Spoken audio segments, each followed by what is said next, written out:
उनके बीच में कोई नई बात मैं कह पाऊंगा मुझे नहीं पता। और इसलिए ये ज्ञान, ये विद्या, ये शिक्षा, इन तीनों पर जब जानकारी भारी हो गई, इंफॉर्मेशन भारी हो गई, तब शिक्षा और चिंता का विषय हो गई। और जब इन सब पर विचार करते हैं तो शिक्षा का केंद्र कैसा होना चाहिए, जो नए विद्यालय के श्री गणेश पर मैं बोल रहा हूं। एक बहुत साधारण सा गुरुकुल है, बहुत साधारण सा, जहां के विद्यार्थी लकड़ी भी ले जाते हैं और मुट्ठी भर चले रहते हैं गुरुकुल में। वो एक विद्यार्थी को दे दिए जाते हैं, दुर्वासा आते हैं तो उनको देने के लिए गुरुकुल में दूसरा आनंद नहीं है। उस गुरुकुल में से गीता निकलती है। वो शांतिवन का गुरुकुल था, जहां एक मुट्ठी चने से ज्यादा नहीं था, लेकिन उसी विद्यालय में पढ़ा विद्यार्थी फिर संसार को गीता का ज्ञान देता है और उसी गीता पर फिर कोई पीएचडी करता है। ये उस गुरुकुल से निकली है गीता। मैंने कुरुक्षेत्र में भी कहा था कि मैं उज्जैन से आया हूं, गीता की फसल काटी आपने है, लेकिन वही उज्जैन में है, गीता का मूल उज्जैन है।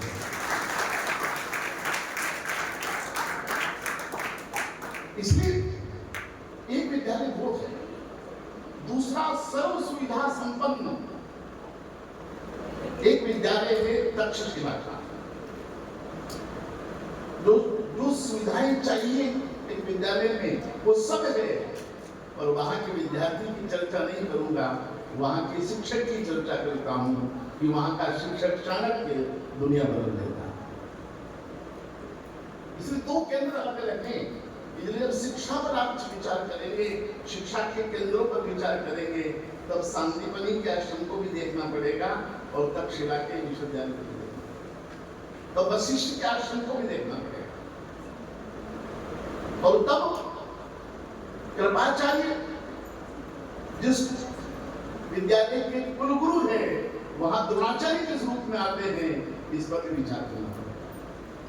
यहाँ सारे शिक्षाविद बैठे, इसलिए मैं केवल सूत्र कर रहा हूं कि जब शिक्षा पर आप विचार करें तो जहां कुलगुरु कृपाचार्य है, वहां द्रोणाचार्य लाए जाते हैं और वो द्रोणाचार्य फिर अर्जुन को तैयार करते हैं। शिक्षा में और गंभीरता से विचार करेंगे तो महाभारत के शांति पर्व में और बड़ी बात कही गई शिक्षा को लेकर। और ये बात कही गई कि वहां दो आचार्य हैं, एक है देवगुरु बृहस्पति और एक है शिक्षा में आचार्य शुक्राचार्य। देवगुरु बृहस्पति के पास एक जोड़ी कपड़े में दो जोड़ कपड़े नहीं रखते बृहस्पति, और शुक्राचार्य भगवान के पास इतना पैसा है कि महाभारत कहती है कि वो उसका 1/4 कुबेर को कर्ज लेते हैं और कुबेर फिर उससे दुनिया चला। तो शिक्षा हमेशा भिखमंगी नहीं रही। शिक्षा के पास शुक्राचार्य हैं जो कुबेर को भी डोनेट करते, कर्ज देते। इसलिए जब शिक्षा पर वो आरंभ से विचार करते हैं तो कुछ बहुत मूलभूत बातें मैंने आपके बीच रखी कि ये कुछ उदाहरण हैं। इन उदाहरणों पर विचार करते करते जब हम अपने पर विचार करते हैं तो बच्चों के दो अभिभावक दिखाई देते हैं। एक स्त्री विधवा है जिसके 5 बेटे हैं, जिन पर विपत्ति पड़ती है, लेकिन माँ विपत्ति में साथ सदैव खड़ी रहती है। तो उसके बेटे पांडव हो जाते हैं, और जिनका पिता पुत्र मोह में अंधा हो जाए और माँ भी आंखों पर पट्टी बांध ले, उन माँ बाप के बच्चों को दुर्योधन होने से कोई रोक नहीं सकता।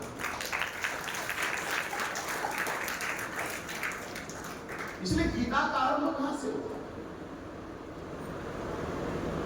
गीता कृष्णवाद से आरंभ नहीं हुई है, गीता भगवानवाद से शुरू नहीं हुई है, गीता अर्जुनवाद से शुरू नहीं हुई है, गीता शुरू हुई है धृतराष्ट्रवाद अर्थात कुरुक्षेत्र की समस्या अर्जुन की समस्या नहीं है, ये अंधे धृतराष्ट्र की समस्या है।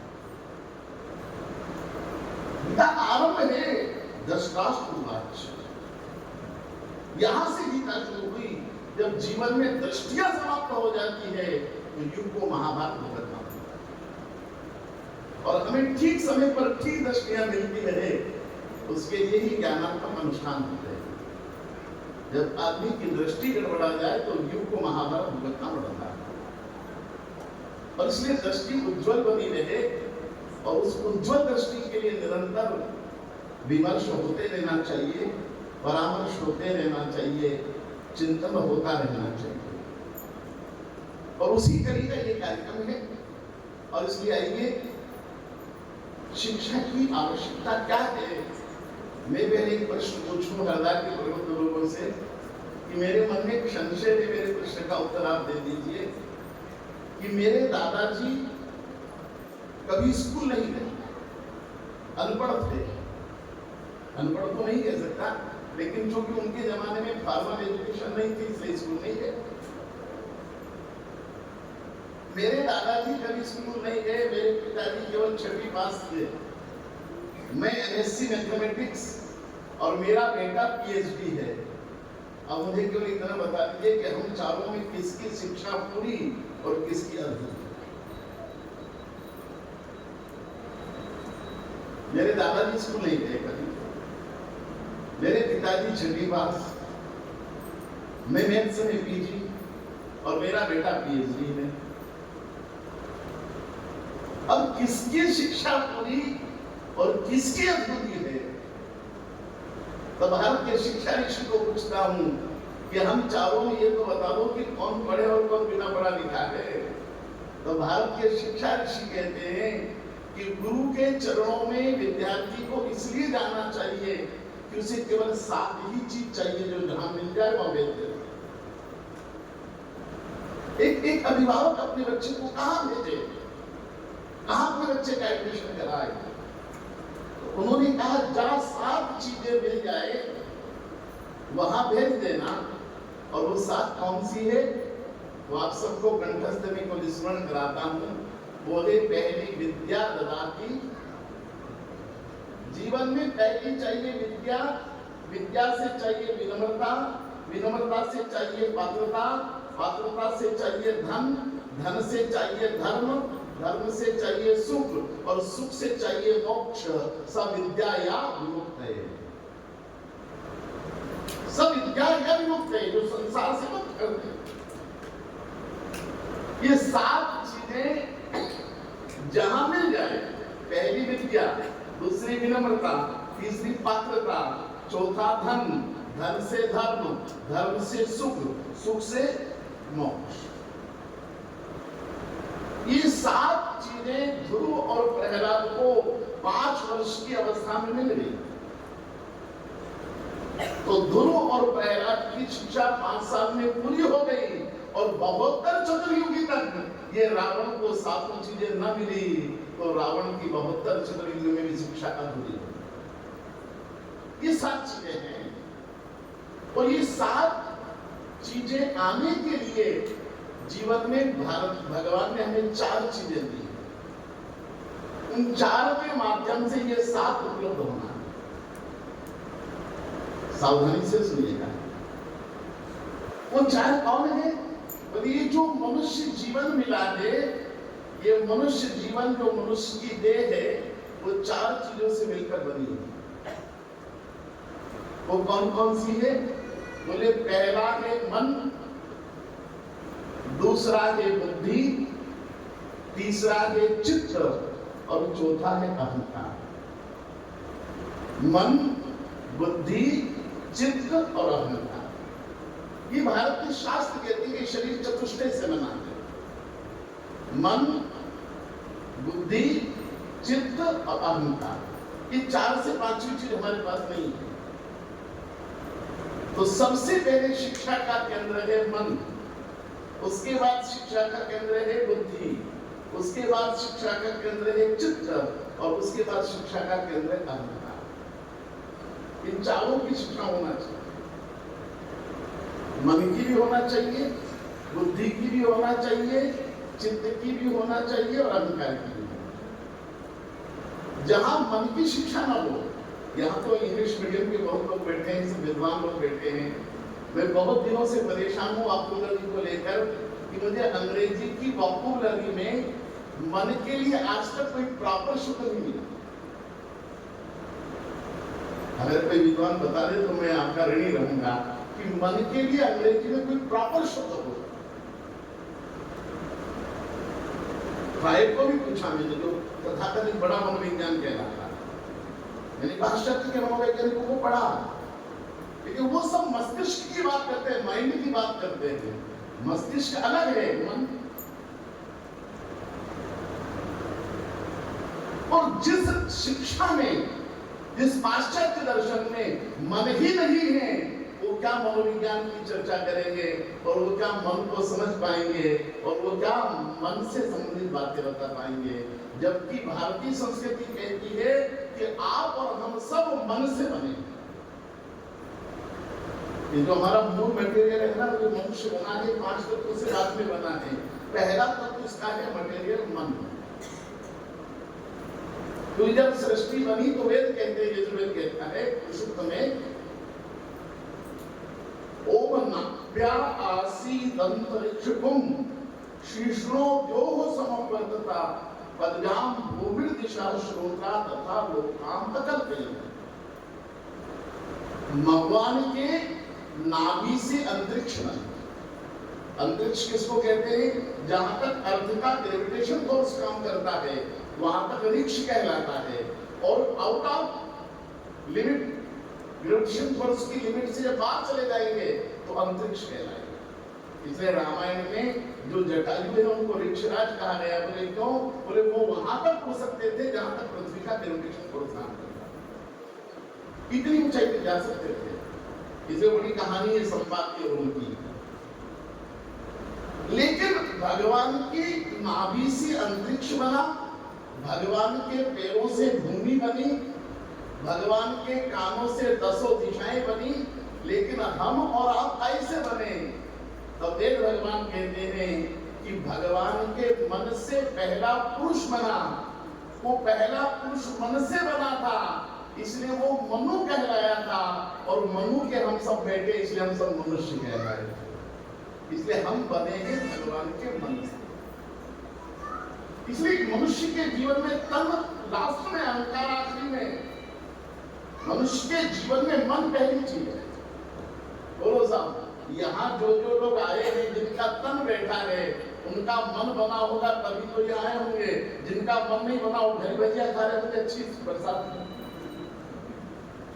भजी बनाए होंगे ना, गिलकी की आज बरसात हो रही है। जिनका मन था वो आए, तो बोलो तन जिनका आया, जिनका मन था। जिनका मन नहीं था उनका तन। इसलिए तन तो निमित्त मात्र है, व्यक्ति करता वही है जो मन कहता है। इसलिए मनुष्य के जीवन में तन से संकल्प पूरे नहीं होते हैं। जीवन के जितने संकल्प पूरे होंगे वो व्यक्ति के मन से पूरे होंगे। इसलिए वेद भगवान कहते हैं तन्ने मनः शिव संकल्पमस्तु, तन्ने मनः शिव संकल्पमस्तु। मैं जिस एजुकेशन इंस्टीट्यूट में देशभर में जाता हूँ, पहले पूछता हूँ मुझे बताओ मन की शिक्षा का क्या जरूरत है। मुझे लेबोरेटरी बता देते हैं लोग, मुझे ग्राउंड बता देते हैं लोग, मुझे कंप्यूटर लैब बता देते हैं लोग, मुझे पूरी बिल्डिंग घुमा देते हैं भाई। लेकिन मैं बोलता हूँ ये सब ठीक है, पर आपके पास मन के लिए क्या है तो मुझे बताइए। अब मन को कैसे ट्रेन करेंगे? क्योंकि मन के शिक्षा में 8 संस्कार हैं। 8 प्रकार से मन को शिक्षित दीक्षित किया जाता है। वो मैं आपसे चर्चा करूंगा। वो शिक्षकों का विषय भी नहीं, वो अभिभावकों का ही विषय है। मन की शिक्षा विद्यालय का विषय नहीं है, मन की शिक्षा घर का विषय। और इसलिए आज आपको बुलाया गया और मुझे भी बुलाया गया कि आप और हम मिलकर मन की बातें करें। मोदी जी तो रेडियो पर कर लेते हैं मन की बातें, लेकिन आज हम भी तो बड़ी मन की बातें करें कि मन का मामला क्या है। और इसलिए शिक्षा का जो पहला केंद्र है वो मन है, क्योंकि मन से ही हम बने हैं, तन से नहीं बने हम भगवान। कि सारी दुनिया भगवान के तन से बनी है और 84 लाख योनियों में केवल मनुष्य है जो भगवान के मनुष्य केवल भगवान के मन से। इसलिए सबसे पहले पुरुष का नाम मनु रखा गया और मनु के जो पहले बेटे हुए, जो दो बेटे हुए, एक का नाम हुआ परिव्रत और एक का नाम हुआ उत्तानपा। ये पहली पीढ़ी है मनुष्य जाति की जो और सृष्टि से पैदा हुई। जो बायोलॉजिकल पहले बेटे पैदा हुए दो ही हैं, एक का नाम है परिव्रत और एक का है, इसके पहले मानव मनु बायोलॉजिकल नहीं है, वो मन की उत्पत्ति है। तीन तरह की सृष्टि होती है, समझ लेना। जब शिक्षा पर बहुत विचार करेंगे गहराई से, भारत में तीन तरह से सृष्टि खड़ी होती है। एक होती है सांकल्पिक सृष्टि जो संकल्प से खड़ी होती है, दूसरी होती मानसिक सृष्टि और तीसरी होती औरस सृष्टि। पिता से जब पुत्र आता है, मां से जब संतान आती है, वो औरस सृष्टि कहलाती है। तो जो औरस सृष्टि का जो पहला बेटा था, पहली पंक्ति का दूसरा बेटा था, उसका नाम रखा गया उत्तानपाद। सुन रहे आप ध्यान से? आइए, उत्तानपाद का अर्थ क्या है? उत्तान यानी सिर, पाद यानी पैर। तो संसार के पहले बेटे का नाम रखा गया सिर और पैर। बोलो, आपके घर में किसी बालक का नाम सिर और पैर रख दें तो आप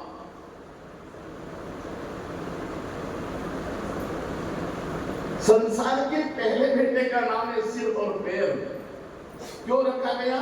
बोले 84 लाख योनियों में आप हाथी को कितना भी पढ़ा लिखा दो, हाथी आखिर हाथी ही रहेगा, ज्यादा अंतर नहीं आएगा। ज्यादा से ज्यादा सर्कस में स्टूल पे बैठ जाएगा।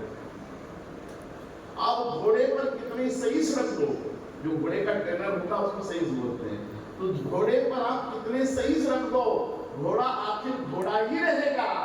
ज्यादा से ज्यादा वो आपके बेटे की शादी में ना चलेगा, इससे ज्यादा घोड़ा क्या करेगा। शेर पर आप कितने हंटर मास्टर रख दो, शेर शेर ही रहेगा। ज्यादा से ज्यादा उसको पढ़ाया लिखाया तो आपके गोले में से कूद जाएगा। लेकिन मनुष्य को अगर ठीक शिक्षा और ठीक संस्कार मिल गए तो उत्तान हो जाएगा। किसी के माथे की पगड़ी हो जाएगा, किसी के माथे का साफा हो जाएगा, किसी के माथे की टोपी हो जाएगा, किसी के माथे का तिलक हो जाएगा। और अगर उसी बेटे को नहीं संभाला गया और गलत हाथों में चला गया तो किसी के हाथ के जूते खाने के लायक भी हो जाएगा। उत्तान और पाद दोनों है। इसलिए संसार का पहला बेटे का नाम उत्तानपाद रखा। ठीक शिक्षा मिल गई तो उत्तान, गलत शिक्षा मिल गई तो पाद। या तो ऊर्ध्वगामी हो जाएगा या तो अधोगामी हो जाएगा। मनुष्य में दो ही संभावना है, या तो आप नर को नारायण बना सकते हो और नर को नारायण नहीं बनाया तो निशाचर बनने से कोई रोक नहीं सकता। दो ही काम करती है शिक्षा। अगर बृहस्पति के पास चला गया तो नारायण बना देगा और शुक्राचार्य के पास चला गया तो निशाचर बना देगा। एक आचार्य राक्षस बनाता है, एक आचार्य। और मुझे क्षमा करना है, सब धर्मों के लोग बैठे होंगे, लेकिन सनातन धर्म के पास वो शिक्षा है जो नर को नारायण बना सकती है और नारायण को भी नर बना सकती है। और संसार की किसी धर्म के पास वो शिक्षा नहीं है। एक शिक्षा कहती है कि हम पैगंबर तक सीमित हैं, एक शिक्षा कहती है हम समावकाश तक सीमित हैं। हमारी एजुकेशन किसी को डेवलप करते करते समावकाश तक ले जा सकती है, लेकिन ईश्वर नहीं बना सकती है। केवल केवल और केवल भारत की शिक्षा है जो नर को भी नारायण,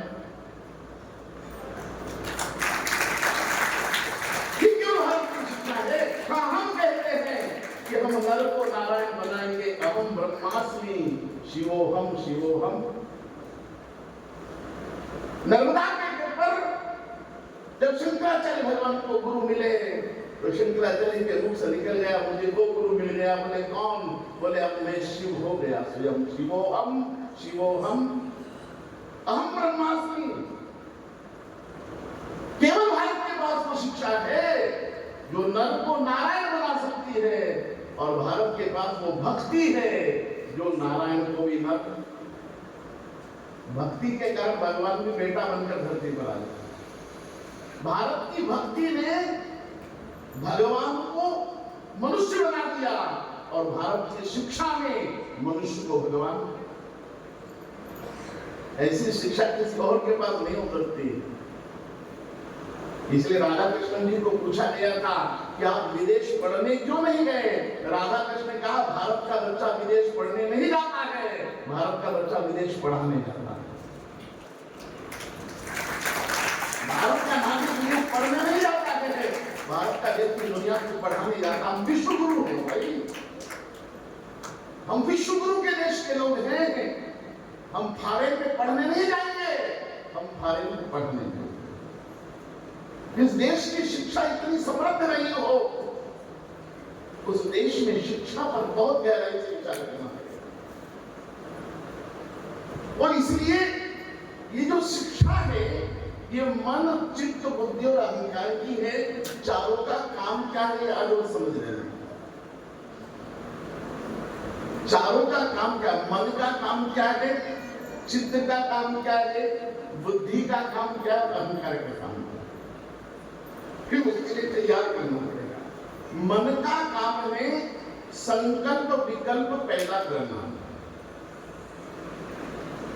ये विकल्प जितने पैदा होंगे तो विकल्प पैदा करने का काम मन करता है।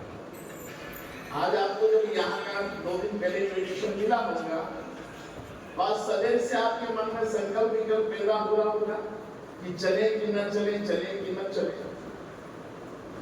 फिर विकल्प पैदा हुआ होगा कैसे चले, 2 व्हीलर से कि 4 व्हीलर से। फिर विकल्प पैदा हुआ कि अपनी गाड़ी से चले कि पड़ोसी की गाड़ी से चले। फिर विकल्प पैदा हुआ होगा कि ये कपड़ा पहनकर चले कि वो कपड़ा पहनकर चले। ये मनुष्य जीवन विकल्प में इतना उलझा हुआ, इतना उलझा हुआ, इतना। और जो विकल्प को समाप्त कर दे और जीवन में संकल्प पैदा कर दे, वो शिक्षा ही मन की शिक्षा है। हमारे प्रत्येक कर्मकांड संकल्प से शुरू होता है, क्योंकि शिक्षा का पहला काम है मन के विकल्पों को समाप्त करना। जिसके मन में जितने ज्यादा ऑब्जेक्ट्स पैदा हो रहे हैं, समझ लेना उसका मन उतना कमजोर है। कई लोग का मन इतना कमजोर होगा कि 2 बार साड़ी बदल के आए बने, पहनने के बाद कांच में देखा होगा ठीक नहीं लगे तो फिर बदली हो। ये इतना मन कमजोर, इतने विकल्पों में उलझा हुआ, इतना विकल्पों में उलझा हुआ है सुबह से शाम तक। इसलिए अपने बच्चों के को संकल्पवान बनाना, विकल्पवान बनाना।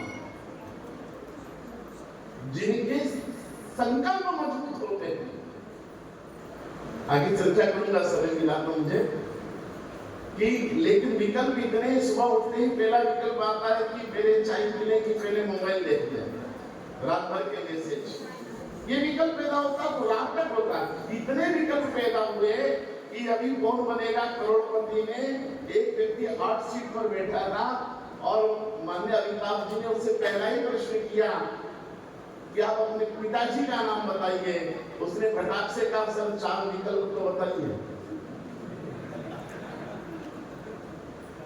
इतने विकल्प में उलझे कि पिताजी का नाम भी कोई पूछे तो सामने ऑब्जेक्ट चाहिए हमें। ये जो मन है ना, इस मन की शिक्षा को कौन देता है? और मन की शिक्षा देता है अभिभावक। मन को कभी छोटा मत होने देना, अपने मन को बड़ा करना, अपने बच्चे के मन को बड़ा करना। क्योंकि पहला चाहिए मन की शुद्धि, और दूसरा मन का संस्कार चाहिए मन की वृद्धि। मन बड़ा करना, छोटे मन के कितने खतरे में सावधानी से सुनना, यह अभिभावक की जिम्मेदारी है।